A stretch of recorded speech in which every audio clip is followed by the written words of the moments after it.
A big shout out to Raider Nation. I'm your host, Cliff Thornton, and welcome to the Raider Fan Podcast. This is episode 3. Hoping that you like the podcast so far. What I've done in the past 2 episodes was talk about some free agent signings just to get my feet wet, just to get comfortable in this podcast thing. I feel that I'm coming along, and I'm hoping that you like my content. I'm only going to continue to grow, get better on this. So I hope that you stick around and you join me in this journey. What I like to talk about is current events now. Like I said in the prior episodes, I plan on doing 1, maybe 2 episodes per week.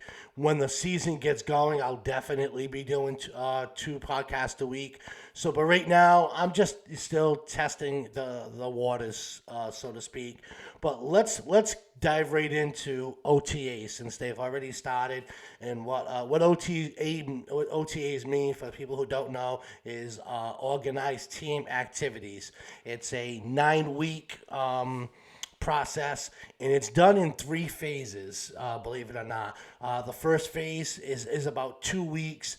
All that consists of is meetings, strength and conditioning, and physical rehab only. There's no contact, there's no drills.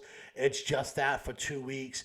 Then what happens is we get into phase 2, which lasts about 3 weeks. That's on-field workouts. That could be individuals. It could be groups. It could be instructions and drills. Offensive guys stay with offensive guys. And the same thing with the defense. The defense stays with the defensive guys. There's no live contact. I know what you're probably thinking. It's the NFL. They should be having some type of contact, but there's no contact. No offense going against the defense. That's not taking place at all. And then we get into phase 3. We get towards the end. There's about 4 weeks of that phase. And what that it is it consists of 10 days of organized team activities. Again, there's no live contact, which again I'm still surprised on that, but rules have changed over the past few years, so there's no live contact. But there are 7-on-7s, 9-on-7s, and 11-on-11s. Drills are okay, so that's the explanation of OTAs. I don't know about any of you, but I'm very excited about what's going on. There's a lot of reports coming out of OTAs, and let's dive into some of them. During the team meeting, head coach Antonio Pierce really set the tone, sat his team down, talked about goals, talked about expectations, but more importantly, talked about how everybody is going to get better and need to get better. And he put himself in that same category. He talked about why he brought in some other head coaches, like Marvin Lewis and a couple other ones, because he wants to make sure that not only is he saying for everybody to get better, but he's showing it, and he's putting some of that onus on himself, which to me is something that a lot of head coaches don't do. I like that approach. I like everything that he said in the team meeting. And the way he ended it was, if you don't want to be here, shame on you. And because it's OTAs, it's not mandatory. It's really up to the player, up to the individual. Do you want to be there? And from everybody, for the most of the players being there, that really shows some type of commitment.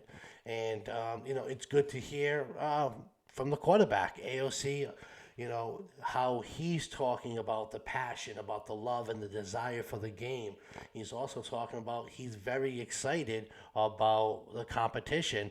And I think that's only going to make him better. It's going to make the team better. And he says that in his interview that having other quarterbacks to push him is going to just make him better, and it's going to make the team around him better. So I'm excited again to see what's going to take place, how the OTAs the next few weeks, how things are going to turn out. I'm looking forward to seeing some reports, and you know that I'll be here doing my best to tell you what's going on. Also like to hear from the linebacker, Robert Spillane. I love him. I think he's a great linebacker.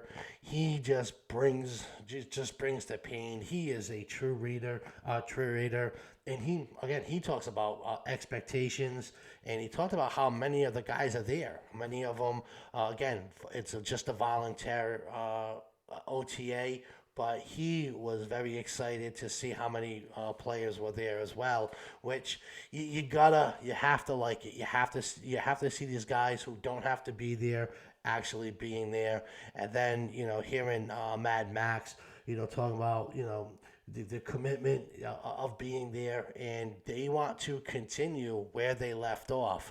And in a prior podcast, I did talk about that, about how the quarterback situation, where it was pretty bad in the beginning, but then towards the end, he really came along, and so did the defense, and the offense struggled a little bit, but they also came along towards the end of the season. So they have something to build on. This team, there's a lot of expectations, and there's a lot of excitement, and again, I'm looking forward to it. I can't wait to see what's going to take place. The next thing that I'm really excited about is the draft.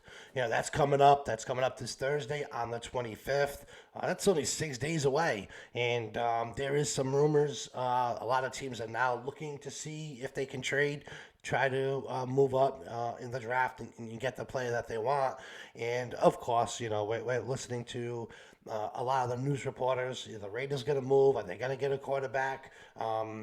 It's anyone's guess, but I'm sticking to my guns. I'm going to say on the record, offensive tackle or offensive lineman, whether it's a guard, center, or tackle, or a defensive back, and maybe that wow wide receiver if there's one available. I've been on a lot of boards, and I go back and forth, and a lot of people are like, oh no, we're getting a quarterback. We need a franchise quarterback. But let's be honest. Do we know if AOC is not the guy, or is he the guy?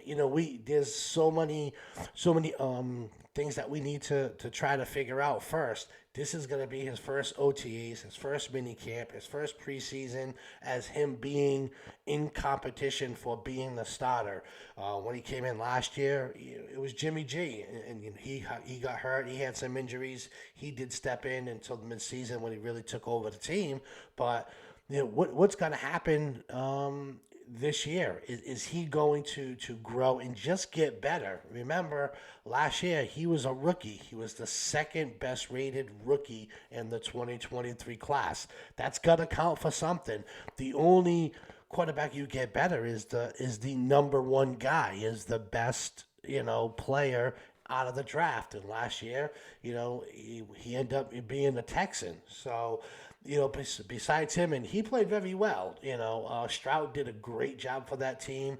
But just think about it: the second best player is the Raiders quarterback, AOC. So I think expectations are high for him, but I think he can handle the expectations. I think he can handle the job. So I'm excited. I want to give this guy a chance and see what he can do, because if you pick the wrong quarterback, it sets you back. And the Raiders have the bad tendencies of always picking the wrong quarterback.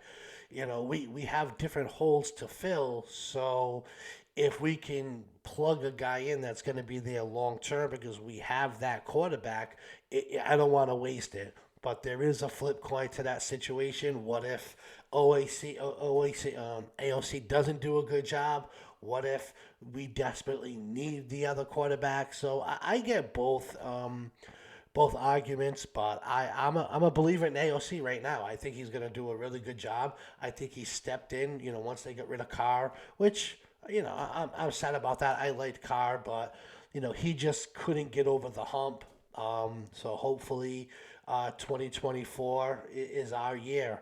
And I like to see them finally get over that hump. Let's go after AFC West. Let's win this division and give the fans a lot more to cheer for. I want to hear from you guys, from all the listeners. What do you think about the quarterback situation? Tell me what you think about who the Raiders are going to or should. Do you think they're going to trade down? Do you think they're going to get a quarterback? Is there a different position that you're thinking they're gonna go and get? If you leave a comment, I'll do my very best to answer it. So leave your comment. Let me know what you think. And this is it. This is the end of episode 3. As you can see, I'm more confident about doing the podcast, so I'm hoping that you like it, and I'm looking forward to the draft. I'm looking forward to probably doing another podcast before the draft, so stay tuned, and Raiders, baby.